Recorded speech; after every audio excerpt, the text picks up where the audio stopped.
कहते हैं दोस्तों कि महिलाओं की सबसे बड़ी कमजोरी होती है उसकी तारीफें कर देना। अगर कोई महिला कुछ खाने की चीजें बनाती है या कोई अच्छा काम करती है और अगर आप उसकी तारीफें कर दी तो इस बात की गारंटी हो जाती है कि वो फिर आपको कुछ खाने की चीजें भी देगी और आपके साथ अच्छा व्यवहार भी करेगी। तो आज की कहानी में भी कुछ ऐसा ही होता है। एक नौकर अपने घर जाता है और जाने के बाद जब वो घर पे जाता है तो उसको अच्छे-अच्छे खाने की चीज़ें मिलती है, अच्छे-अच्छे पकवान मिलते हैं, उसके साथ अच्छा व्यवहार किया जाता है। तो वो जो नौकर होता है वो अपनी मालकिन की बहुत तारीफ़ें करता है और इसी तारीफ़ों की वजह से वो जो मालकिन होती है वो उस नौकर से इश्क कर बैठती है और दोनों में प्यार हो जाता है।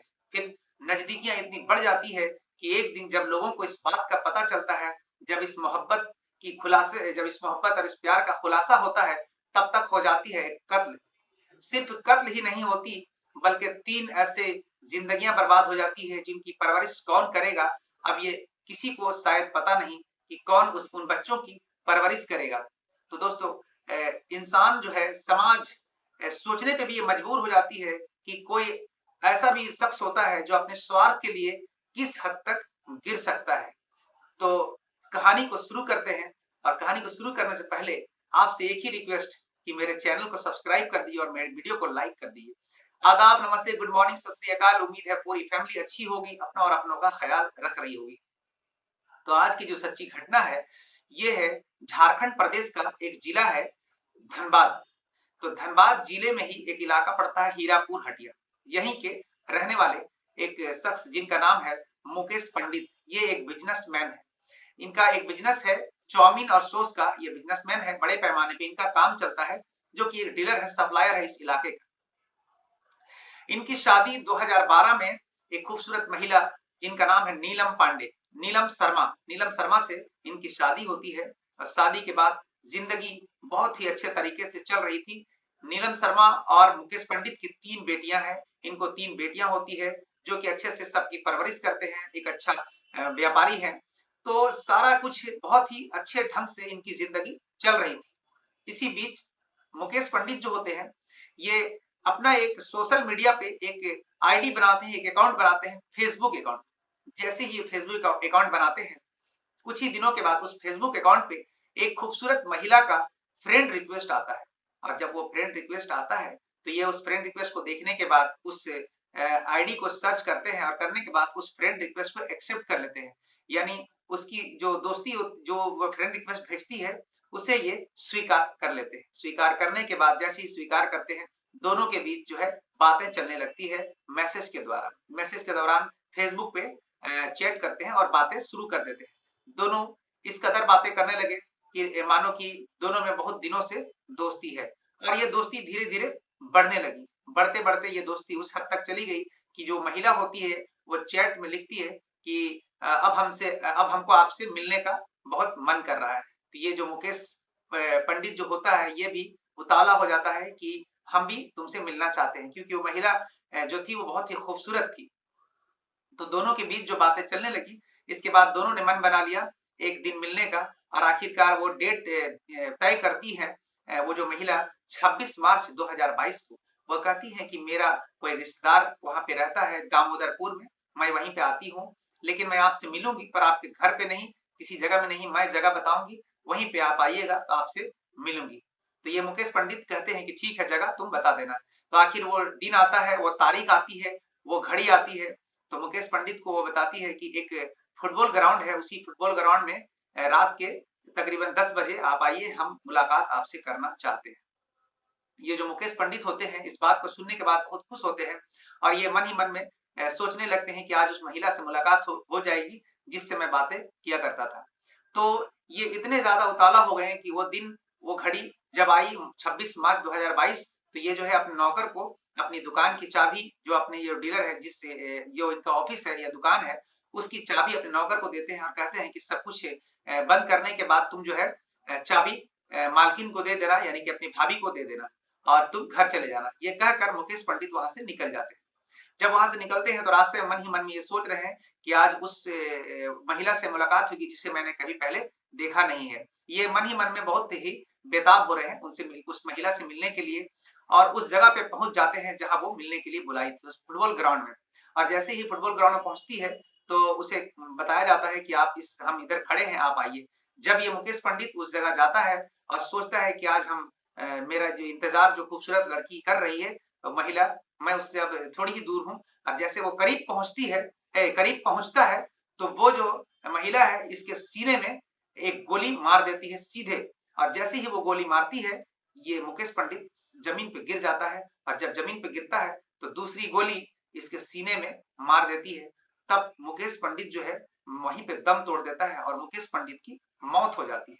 और वो जो महिला है वहां से निकल कर भाग जाती है। जब मुकेश पंडित की मौत हो जाती है तो रात का समय था, रात बीतता है। जब सुबह होता है, लोग जो है टहलने के लिए उस फुटबॉल ग्राउंड की तरफ जाते हैं। जैसे ही लोग उस फुटबॉल ग्राउंड की तरफ जाते हैं, लोगों की निगाहें उस लाश पे पड़ती है। जब लाश को लोग देखते हैं तो बेचैन हो जाते हैं, आखिर यहाँ लाश, तो उस लाश की लोगों ने तुरंत पहचान कर ली कि वो मुकेश पंडित का लाश था। लोग उस बिजनेसमैन को उस इलाके में सब लोग जानते थे। जैसे ही वो लोग जाने कि ये मुकेश पंडित की लाश है, वो खबर जो है आग की तरह पूरे इलाके में फैल जाती है। और जैसे ही ये खबर इसके घर पे पहुंचती है, तो इसके जो घर वाले हैं, इसके बच्चे हैं, इसकी माँ है, सारी की चीख पुकार निकल जाती है और चीखते चिल्लाते उस जगह पे पहुंचते हैं जहां पर मुकेश पंडित का लाश पड़ा हुआ था। और वहां पे रोने बिलखने लगते हैं। आखिरकार वो मंजर देखकर पूरे इलाके के लोग परेशान हैं कि आखिर मुकेश पंडित की हत्या किसने की। पुलिस मौके पे पहुंचती है और हर लोग पुलिस से ये जानना चाहते हैं कि इस केस का खुलासा हो और लोगों को इसका जवाब चाहिए कि आखिर ये मुकेश पंडित की हत्या कैसे हुई। तो पुलिस अपनी कार्रवाई शुरू करती है और बारी-बारी से घर के लोगों से, उनके जानने वालों वालों से पूछताछ करती है।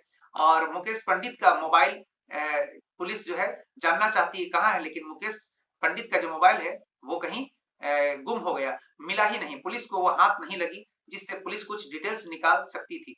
तो आखिर पुलिस को वो मोबाइल नहीं मिलती है और पुलिस इस कार्रवाई में लगी रहती है। दिन निकलता चला जा रहा है।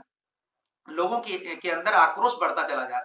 अब इलाके के जो लोग होते हैं बार-बार पुलिस पे दबाव बनाते हैं। उस इलाके के जो बिजनेसमैन होते हैं, जो उसके साथ काम करते थे, वो लोग पुलिस पे दबाव बनाते जा रहे हैं कि आखिर इस केस का खुलासा कब होगा? हमें जवाब चाहिए कि मुकेश पंडित की हत्या कैसे हुई और किसने की? तो ये बात को लेकर पुलिस भी बड़ा परेशान थी, लेकिन पुलिस अपनी कार्रवाई नहीं रोकती है। वो सब लोगों पे निगाहें रखती है, सबके ऊपर नजर रखती है। तो इसी बीच पुलिस की निगाहें एक ऐसे शख्स पे पहुंचती है। पुलिस को शक होता है कि उसका जो नौकर है, वो जब से दुकान जो मुकेश पंडित की हत्या के बाद दुकान वो नौकर ही खोला कर रहा है और मालकिन कभी-कभी आया करती है। लेकिन दोनों के बीच में जिस तरह से बातें चलती है, वो देखकर पुलिस को कुछ शक सा होता है और पुलिस उस नौकर के पास पहुंचती है। पहुंचने के बाद उससे पूछताछ शुरू करती है और उसी वक्त वह मालकिन भी दुकान पे बैठी थी। दोनों से जब पुलिस पूछताछ करती है, तो दोनों ने दोनों से पूछती है कि वो कब आते थे, कब जाते थे, किससे-किससे बातें किया करते थे। इस बात को करने के दौरान पुलिस जो है उस नौकर से और उस मालकिन से उन लोग दोनों का मोबाइल माँगती है। तो ये दोनों जो है मोबाइल देने से इनकार कर देते हैं और इसका विरोध करते हैं कि नौकर जो होता है वो बोलता है मैं मोबाइल नहीं रखता हूँ। जो पता करते हैं जब पुलिस उसके घर वाले से या उसके बच्चे से, तो वो लोग कहती हैं कि उनको वो मोबाइल रखते हैं। जो पुलिस को थोड़ा और शक पैदा होता है, तो दोनों की मोबाइल जबरन वो लेना चाहते हैं। जब ये जबरन करते हैं, तो दोनों ने अपना मोबाइल पुलिस के हवाले कर देते हैं। जब पुलिस उस मोबाइल का सीडीआर निकलवाती है, तो इससे पता चलता है कि जो नौकर है, उसके मोबाइल पे इस जो मालकिन है, इसकी कुछ अश्लील तस्वीरें मिलती है और लंबे-लंबे कॉल डिटेल्स मिलते हैं। कुछ वीडियो कॉल के भी डिटेल्स मिलते हैं, जिससे पुलिस को अब पूरी तरह ये पता चल चुका कि इसका फैसला अब हम यहीं से हासिल कर लेंगे। और जो है नौकर को भी हिरासत में लेती है और उसको पुलिस सख्ती से पेश आती है और उससे पूछताछ शुरू करती है और उस मालकिन से भी। जब दोनों ने इधर-उधर की बातों में पुलिस को घुमाना शुरू किया, तो फिर जो है पुलिस अपनी सख्तियाँ बढ़ाती है, तो फिर नौकर सारा बात पुलिस को बताना शुरू करती है। और इस बात को सुनने के बाद आप भी चौंक जाएँगे कि कैसी ये प्लानिंग थी और कैसे हुई मुकेश पंडित की हत्या। तो वो नौकर जो होता है, वह कहता है कि हम दोनों जो है एक-दूसरे से जब घर पे आते थे, तो ये जो मालकिन है, ये मतलब घर पे जब आते थे, तो ये कुछ खाने का बनाती थी, मुझे देती थी। मैं इनकी तारीफ़ें किया करता था और उनकी जो छोटी बेटी होती थी, उसे भी ये कुछ खिलाया करते थे। और वो जो मालकिन है, वो कहती है कि इसके जो बिज़नेसमैन थे, ये अपनी बेटियों को उतना ध्यान नहीं देते थे और काफ़ी उसके साथ एक रूड व्यवहार करते थे। लेकिन ये जो नौकर है, इनकी बेटियों से भी बहुत प्यार-मोहब्बत दिखाता था और इनकी जो मालकिन है इसकी भी बहुत तारीफें किया करता था। दोनों में एक प्यार हो जाता है, एक मोहब्बत हो जाती है, दोनों एक दूसरे से मोहब्बत कर बैठते हैं। और ये जो नौकर होता है ये काफी हैंडसम होता है और इसकी जो मालकिन होती है इससे मोहब्बत कर बैठती है और इसी मोहब्बत में ये लोग जो है नजदीकियां बढ़ाने लगे और दोनों के बीच फिर संबंध बनने लगे। और यही सोचकर ये नौकर और ये मालकिन कि आखिर हम लोग कब तक इस प्रेम प्रसंग में रहेंगे, एक दिन न एक दिन ये जो मालिक है, ये जो बिजनेसमैन जो मुकेश पंडित, इन्हें पता चलेगा, फिर हम लोगों के बीच में कुछ दिक्कतें आएंगी। तो ये लोग प्लान करते हैं कि इसे रास्ता से हटा देना चाहिए। तभी ये नौकर जो होता है ये एक ऐसा प्लान करता है कि एक फेसबुक आईडी बनाता है जो कि फेक बनाता है। इस फेसबुक आईडी में डीपी पे वो एक महिला की तस्वीर लगाता है जो कि बेहद खूबसूरत महिला, और यही नौकर उसको फ्रेंड रिक्वेस्ट भेजता है और भेजने के बाद उस मुकेश पंडित से बातें शुरू करता है। और जो बातें होती है, ये चैट होता था मुकेश पंडित का, कोई और नहीं था, ये वही नौकर था। जब मुकेश पंडित उस दुकान पर बैठे होते थे तो खाली समय में, जैसे ही मुकेश पंडित खाली समय में होते थे, ये नौकर देखता था कि जो मेरा जो मालिक है वो खाली समय में है, तो ये किनारे जाकर मैसेज किया करता था। मुकेश पंडित सोचते थे कि वो मोबाइल चला रहा है, लेकिन वो मैसेज मुकेश पंडित को करता था और मुकेश पंडित उसी से चैट पे बातें किया करते थे। ये नौकर उसे इसी तरह से चैट पे बातें करते करते एक दिन उस फुटबॉल ग्राउंड में बुलाता है और उसके सीने में गोली मार देता है ताकि ये रास्ते से हट जाए और हम दोनों की प्रेम और मोहब्बत बरकरार रहे और हम लोग एक अच्छी जिंदगी बिताए। लेकिन आखिर ये जो कुछ लोग होते हैं जो कितनों भी शातिर तरीके से प्लानिंग करते हैं हत्या का, लेकिन कोई ना कोई सबूत छोड़ जाते हैं। आखिर उस मोबाइल पे सारा सबूत मौजूद था। अगर इस मोबाइल से ये लोग सारे चीज को हटा दिए होते तो शायद आज पुलिस को भी बहुत दिक्कत होती मुकेश पंडित की कातिल तक पहुंचने में। लेकिन कुछ ना कुछ सुराग और कुछ ना कुछ सबूत हर क्राइम करने वाला छोड़ जाता है, जिस सबूतों के कारण ही वो चला जाता है सलाखों के पीछे। और इस कहानी को बताने का मेरा मकसद किसी को परेशान करना नहीं, किसी का दिल दुखाना नहीं, बल्कि लोगों को जागरूक करना, सचेत करना है कि हर बात को कोई भी चीज के इतना सीरियसली ना ले, पहले उसकी छानबीन करे फिर कदम उठाए। और दोस्तों, ये जो नौकर है इसे और इसकी मालकिन को पुलिस गिरफ्तार कर ली है। और यहाँ के जो उस समय के जो एसपी है संजीव कुमार, वो काफी सख्ती से इसके सारे केस बनाए हैं और कोर्ट से ये चार्जशीट लेकर बहुत जल्द एक अच्छा फैसला, जो एक अच्छा सजा होता है, ताकि बुरा करने वाले लोगों का बुरा ही होता है ये समाज को पता चल सके, इसके लिए ये कोर्ट से अपील की है जितना जल्द से जल्द हो सके इसे सख्त से सख्त सजा दिलाया जा सके। और यही कहकर मैं आज का ये कहानी यहीं पे खत्म होता है। मिलते हैं अगले वीडियो में, तब तक के लिए धन्यवाद।